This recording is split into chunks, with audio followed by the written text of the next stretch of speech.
नमस्कार दोस्तों, स्वागत है आप सभी का मेरे YouTube चैनल स्टेनो गुरु शिवा में। दोस्तों शुरू करते हैं आज की डिक्टेशन। गति लेखन अभ्यास संख्या 174। गति 80 शब्द प्रति मिनट। स्टार्ट।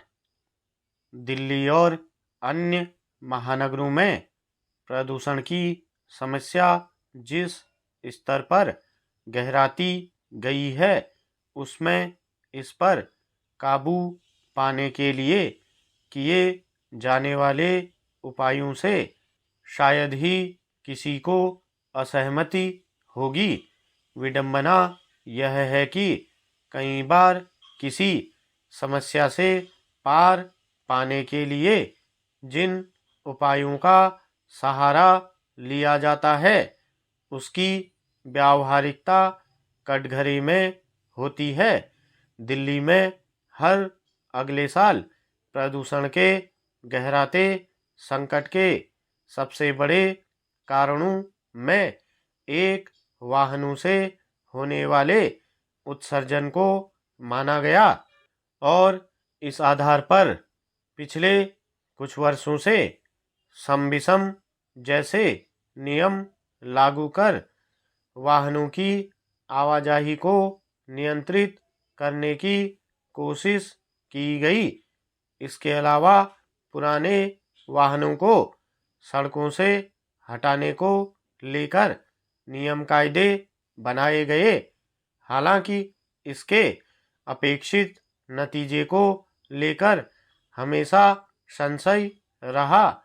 गौरतलब है कि दिल्ली में कुछ दिन पहले यह घोषणा की गई कि 15 वर्ष पुराने पेट्रोल और 10 वर्ष पुराने डीजल वाहनों को ईंधन नहीं मिलेगा।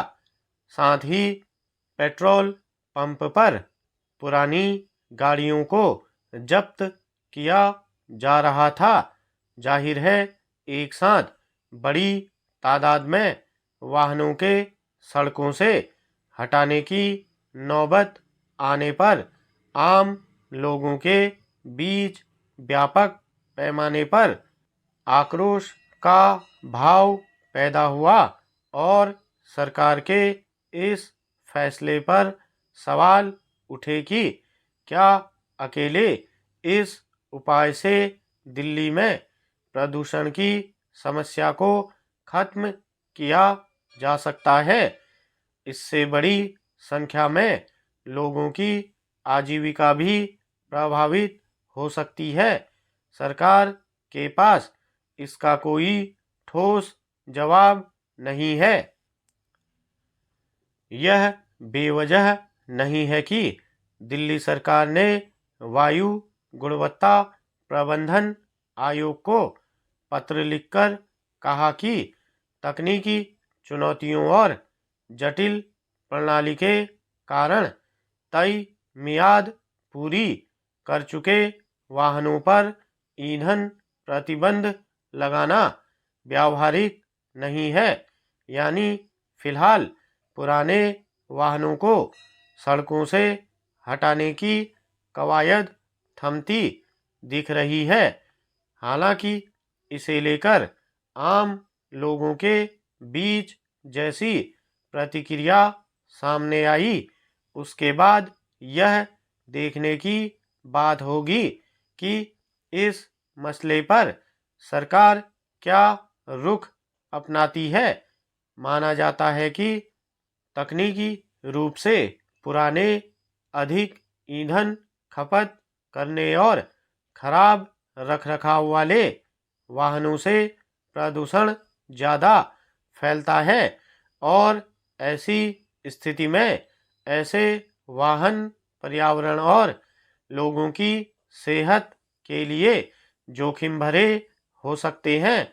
मगर ऐसे सवाल भी उठते रहे हैं कि प्रदूषण फैलाने के लिए किसी वाहन की उम्र को पैमाना माना जाना चाहिए या फिर प्रदूषित पदार्थ उत्सर्जित करने की जांच के आधार पर वाहन के दुरुस्त होने के बारे में तय किया जाएगा। अगर कोई पुराना वाहन पर्यावरण और मानव स्वास्थ्य के लिहाज से पूरी तरह सुरक्षित है तो उसकी उम्र को ही अकेला मानदंड क्यों बनाया जाना चाहिए? स्टॉप।